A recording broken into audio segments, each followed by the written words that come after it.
Adding flaps and extensions gets to the core of unfolding practice. These simple additions allow you to extend and build on ideas where you need them. At points, I've come back to a certain page months later and added another layer to a thought. This is how networked maps begin to get constructed. My suggestion to you is to just start with the simple single accordion fold and add and extend your accordions when the need arises for you. When there is an idea or an image that needs to extend in another direction. Thinking about something only in your mind is very different from externalizing and building it with your hands. I call this thinking by making, and you will find that you're able to model and visualize more complex ideas and think with them more actively when you put them down on paper. This accordion book process is for constructing your thinking as it happens, and when you physically add a flap or an extension to your book as you need them, you will find your mental network of ideas are more in sync with the physical network you are constructing.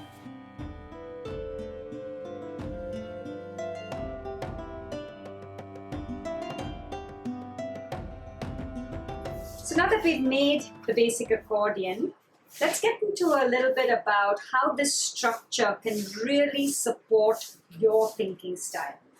I am always collecting ideas, or ideas are coming up for me, and I realize that I've gone through my accordion already and I wanted to add something else in right over here because I wanted to extend this idea. So I've taken a piece of paper that I found and I've added a flap.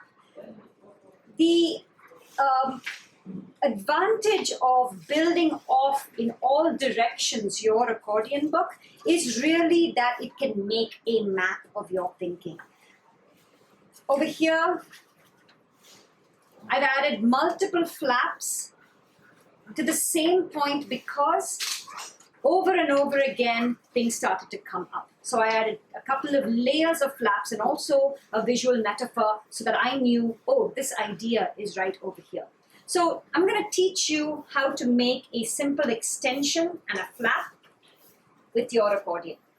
So I have my basic accordion here, and I've made another accordion book, putting a couple of sheets of paper together that is the same size as my first accordion. So I open up my accordion and we'll go with building a flap first. Okay. So here I have my accordion. And I've cut a sheet of paper that's slightly smaller than my page, a single page. And I want to add a flap right here. I can either use a piece of tape, which makes it very easy, and build my flap in that way. I can say, okay, I want a flap over here, and I'm going to create a longer flap over here. Just putting this down to hold it. Put another piece of tape over here. So that's just a basic flap. You can have it as neat or as messy as you desire. That's up to you.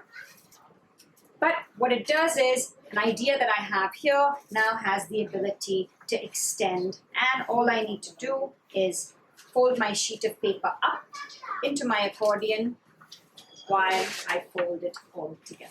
And it all goes into the book, and my dust jacket goes around the back end here.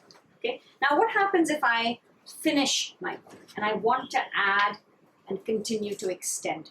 So I'm going to create an extension to my accordion book where I have one that's exactly the same size as this accordion, and I'm going to start to put it together. There's a couple of things you have to keep in mind, and this is just stuff that starts to get twisted in your head. I don't know if you guys can see, but this is a valley. Can you see that over here? And this is also a valley. If I was to flip it around, it would become a peak. What I don't want is to have valley, edge, edge, peak. That would not help me with folding my book back together. What I want is valley, edge, edge, valley. You see that?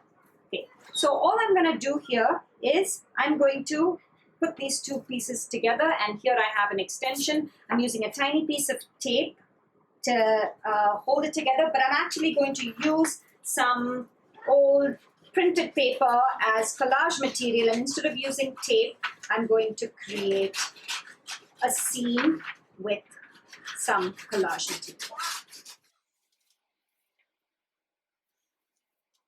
I'm going to go ahead and put some glue and stick this down on my seam where I want it. And you want your seams to be nice and strong because there's a lot of wear and tear on your seams. So I'm going to flip this over and I am going to put another piece on the back. That way I have a really nice strong seam. I can let that dry for a short bit and then just trim the edges. After it's nice and dry, I'm going to have to use my bone folder, my scissors, push that in nicely, and use it to crease that edge. I'm going to have to use those scissors to nicely crease that edge. And here I have added to my accordion.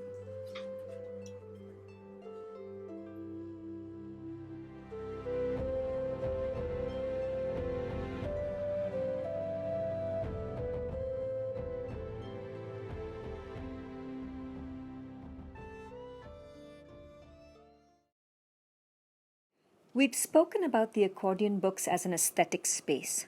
Working fluidly back and forth with visuals and text allows us to build a vibrant language in our accordion books, and this can make the books attractive and alluring.